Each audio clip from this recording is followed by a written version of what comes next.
Good morning, it's Judge's Jules with me, the judge, and you, Si. Hello, mate, how are you? Yeah, HH, as I sort of introduce you. yes. Here we go with another exciting week, Judge. Yes, very much. Arc at the end of the week, isn't it?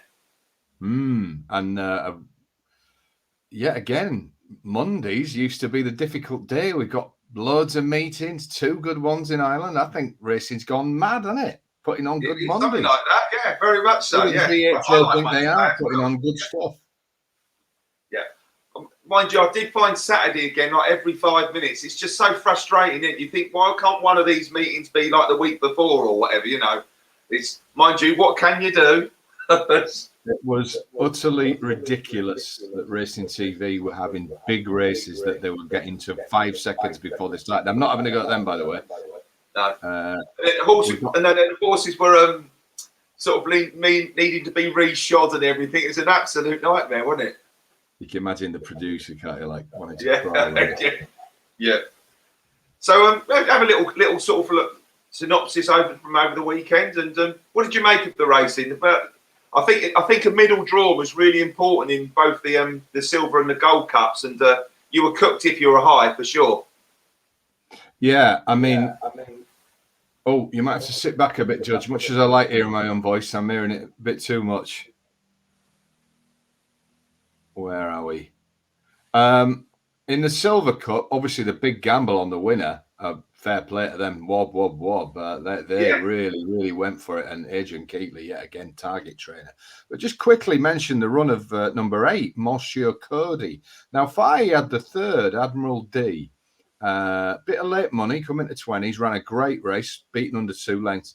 But a couple of people sort of mentioned, I didn't bet this, so I'm not. It's not a pocket talk. I know it was tipped up in various places, but then just have a watch of Monsieur Cody and think, did he have a little bit more to give? Could there be another day for him? Maybe not. And I'm a huge fan of Ocean, but I've seen him ride horses a lot more aggressively than he rode Monsieur Cody. Now, just have a little look, folks. And again, I'm not pocket talking. My selection in the silver, what was I? Was whatever it was. I backed Bernardo Riley, and I backed another one that I think might have not finished yet. So I'm not that. Well, Monsieur Cody wasn't for me, but I think he could be worth getting in the old eye catch. But he's not an official one. But did he really get stuck into that? We shall see. But you had to be up the middle, and of course the Gold Cup. I'm still having on Ramazan, who was our heat bet. Took it up, half a furlong out, great ride. You thought, here we go. And then the horror of seeing significantly loom up. I still thought he wasn't going to get us, and he got us in the shadows of the line. But Ramazan's run an absolute belter. And a 3-year-old Judge, he's only going to get better. Yeah, he did run a better. It reminded me very. I was on, I think, Spanish City a few years back when Nahar come and caught. It was very similar. You looked like you'd won the race, put the race to bed, and to be fair, it would have been an unlucky loser, wouldn't it? Yes, looking back significantly, he got chopped off. But it still doesn't make you feel any better, does it? No, it doesn't. No, so better crack on with the old tracker horses for this week. And I do like the Air Western meeting, and I'm going to start on the Thursday. The first one in the tracker is a horse called Highfield Viking, and it ran on the Thursday at the Air Western meeting. And it's the 5:17. At Air, if you ever did. It's only in 0 to 65 grade. I believe this is a half brother or a full brother to Highfield Princess. It's a John Quinn horse. I mean, I don't think I've seen anything more go wrong with this. It was slowly into stride. It must have got hampered about 3 or 4 times up the home straight. It traded at 101 after probably trading about 200 or 300 in running.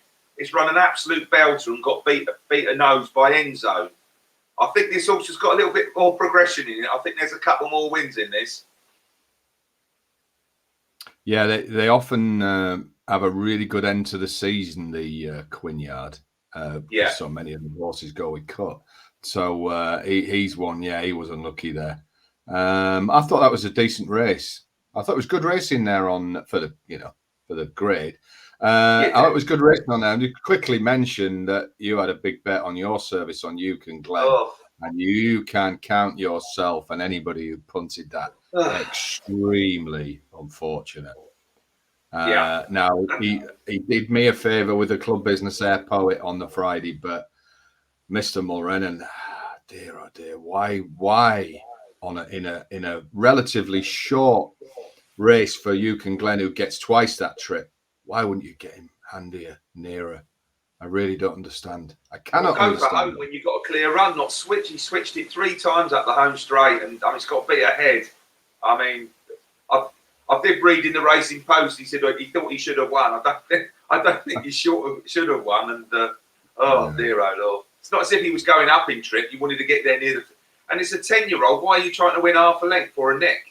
You know, it's no point nicking a race, is there? No, it's not like you're unexposed. You've got a few races in front, and it was a valuable race. And the horse hasn't won for 2 years. It's the first time he's had half a chance.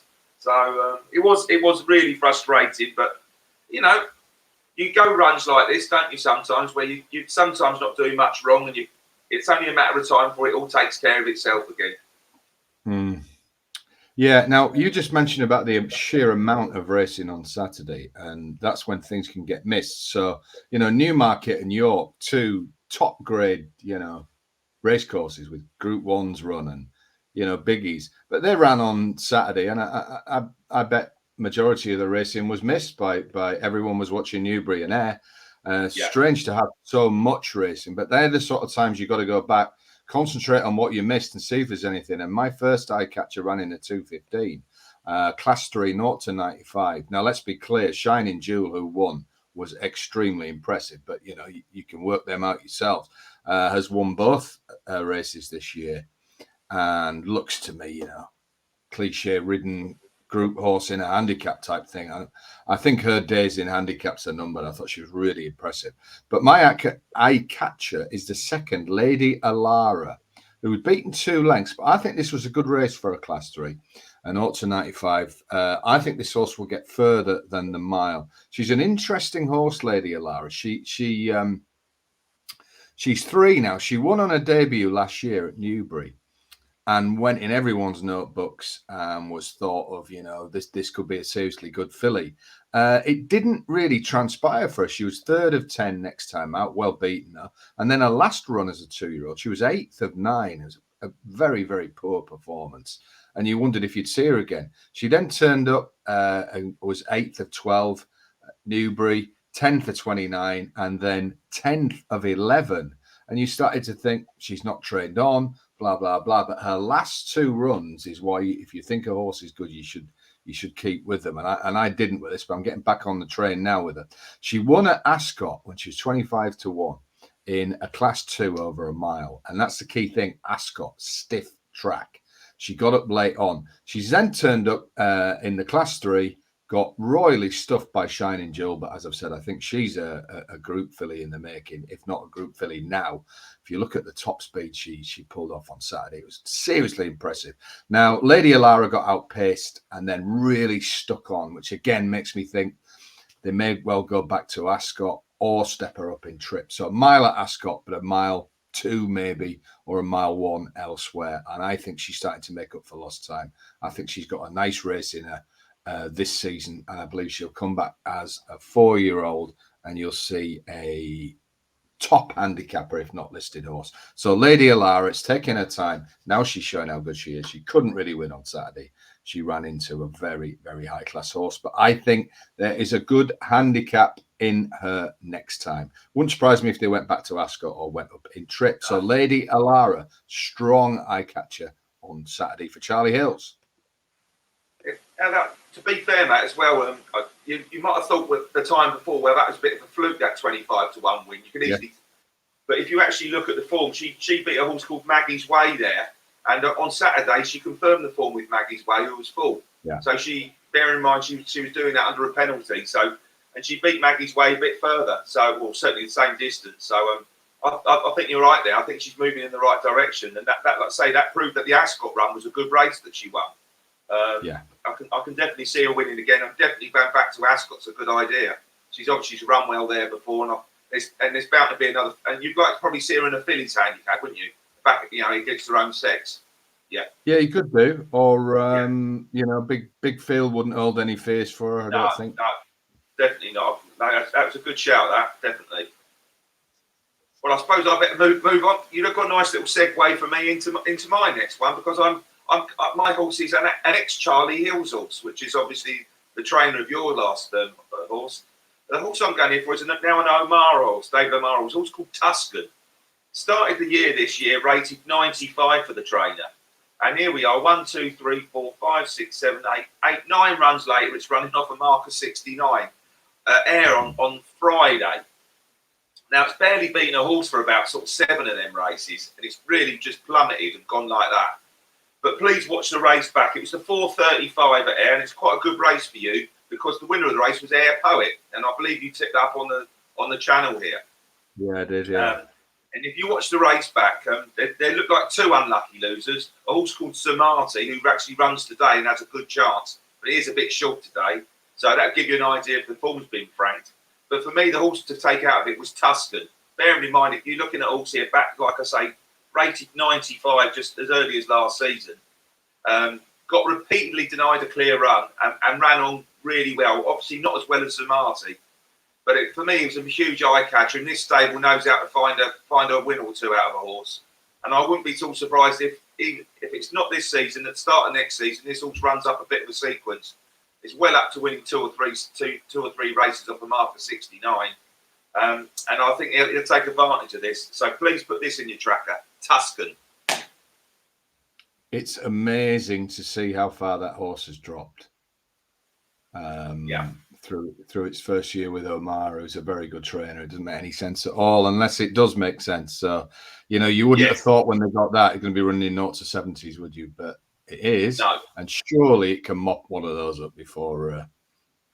The other thing is for late season gambles on that one is it's proven to act with cut, so it's going to get loads of opportunities now in the next 4 to 6 weeks, to run that horse on proper soft. And you're right, a 0 to 70 or even a 0 to 80 is going to be at its mercy, isn't it, really?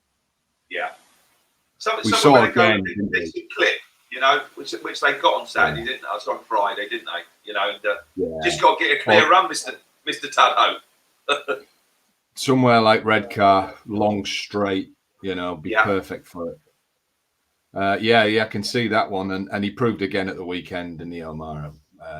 What a handicap trainer he is. Target. Ascot Adventure and Cold Stare over the weekend. And Ascot Adventure had not won all year, and then lo and behold, but 18 grand handicap. Here we go. Bosh suddenly comes back to form. Amazing, ain't it? Now we gave on Saturday the second week in a row. We're going to have to go to the doctors to see what's going on here. That's 2 winners in 2 weeks. Array, and we actually said after we filmed that we're going to say I bet Array goes off favourite, and at the time that would have seemed crazy with 7 to 2, and the favourite Mr. Sketch was only about 11 to 8. But Array did go off favourite. This is my second eye catcher, although Array isn't my eye catcher. Now I was very whatever the word of opposite of complimentary is to Mr. Sketch. And a couple of people pulled me on the morning saying, obviously, after the race was proved right. But I have to say, Mr. Sketch went up massively in my estimation, and I'm going to make him an eye catcher here. Now, we said on the day, this is not a great renewal. Let's be very, very clear. There was no Guineas horses on display here or anything like that, even though it's a famous old race Group 2. But Array did the business and is a very, very solid performer, and we thought would like the soft, and he did. And Ocean Murphy's given it an absolutely amazing champion jockey's ride. But Mr. Sketch, I don't think liked the ground on Saturday. They spoke to Eve Johnson Horton before, and I don't know if you saw the interview on ITV, Judge. She was so negative. A fair play to her. She said ground was a massive worry. I used the phrase "it beat trees" at Salisbury. She used the same phrase. Maybe she's a secret HHV the Judge viewer and she nicked it, or maybe she just thought exactly the same thing. So if you'd have got stuck into Mr. Sketch on Friday night at the even money or the 11 to 10, You would have been mortified when you saw the interview with the trainer, but she tells it how it is. And the fact that the horse was only just beat, his action, a couple of the paddock guys said, had a real quick ground action. And I think he would have hated that. He's got beaten half a length in a Group 2, but was probably more Group 3 level type performance. But as I said to you earlier, Judge, overhyped horses can quickly get forgotten. And I think Mr. Sketch is going to get forgotten by a few people now. Like, he's not the second coming. But he could win a good ground Group 3, I am sure, or certainly drop him back to listed level and get his career back on track. It's not a disastrous performance to be second in the Mill Reef. You know, his career was enhanced on Saturday. Obviously, if you bet him, you're disappointed. He was a talked up, you know, monster 2-year-old who'd won by 9 lengths at Salisbury. And it was like the world was at his mercy. Well, he isn't that good, but he could still be a good horse. And we kind of try and use a bit of reverse psychology here. He's now had his bubble burst, but if everybody's going to leave him alone, he might turn up in a Group 3 somewhere on decent ground. They may even go abroad with this horse. And I think he could quite easily. Another idea is that they might send him on the all-weather because he's got a really quick action. There's plenty of good races at Kempton and Lingfield or Newcastle. Got all the finals day as well, haven't you? You know, so they want to get him qualified for that. So if you were loyal to him, and we weren't loyal to him, we never had any loyalty to him. We tipped him back the winner, hooray! But don't desert Mr. Sketch. I still think he could be a good horse. So he's my eye catcher because I think he was overhyped, and now I think he could get forgotten. So Mr. Sketch for Johnson Houghton, and fair play to a trainer coming on TV and saying, I have huge doubts today, but we're going to give it a go. Yeah, because she would have put a lot of people off that horse. And it got beat. So, yeah, fair play to Johnson Houghton. So many would have not been as candid as that on ITV. No, they're normally bigging them up. I think, like I say, he ran a race, didn't he? You know, and to be fair, at one stage, he looked like he was going to drop right away, and he still stayed there, right in the mix. And just probably travelled a bit too kindly, you know, over-raced a bit. So he had every right to drop away if he wanted to, but he stayed with them. To be honest, he is the horse to take out the race because he's inexperienced, isn't he, compared to the likes of a Ray. I don't think there was anything wrong with the run at all. And I bet you on RPRs, it probably ran a better race, you know, on numbers. So that's the thing, isn't it? So, it may have improved. People have horses that keep winning long distance, you know, by long distances. They're not for me. So I like horses that are just progressing, and he's still progressing for me. Speaking of progressing, my last one was running at York on Saturday. About getting the right race. It's a 3:10 at York, and it's the nursery. And my last eye catcher is a horse called Bowl in the Bank, and I really fancied this horse on Saturday, and I think you know that. And it, you know, when you visually look at it and think, oh well, it come 4th of 7, 4th of 6 even. It didn't look a very good run, but there's several things I think happened. Firstly, he missed the break, and secondly, he over-raced. And for me, he had every right to drop away, and he still was sticking on well at the end. And he's only got beaten, I don't know, length or 2 of the line. There was all of them in the line. It was a funny race. The winner made all. And I think, as races go, it was a 15 grand nursery. I think he ran okay, but he really probably should have won with a bit of luck. If you look at his previous runs, he ran in the Convivial at also over course and distance at York. Quite a kind ride, finished 10th. There's been lots of winners come out of the race. Thanks Forever's come out of that race. Volterra, Under the Sun, Spirit of Acclaim, all been running well out of the race. There's been 4 or 5 winners and certainly 3 or 4 horses that have placed. And on his previous run at Nottingham, this form have been really working out as well. So I thought he was very well handicapped off a mark of 69. He was actually £1 out the handicap, and that probably cost him 3rd if you actually want to add the extra £1 in. But that race at Nottingham, the Coffee Pods come out of the race and won. Crimson Spirit, Bowan, Power of Zeus, and Fast Society. And Fast to Be, who was second last, has won twice since. So the forms of the races he's been running in has been excellent. And the fact that Mick Easterby actually thought he was good enough to run in the Convivial makes me think he's probably one of his best 2-year-olds. I know it's not necessarily saying a lot. This mark of 69 is going to get exploited. And he'd certainly be one to watch when there's a bit of money for him, Si. I don't know what you think. Well, you're right. He was £1 wrong. I mean, the Racing Post commentary didn't help himself with slow break, then taking a pull. Yes. That tells you a lot, doesn't it?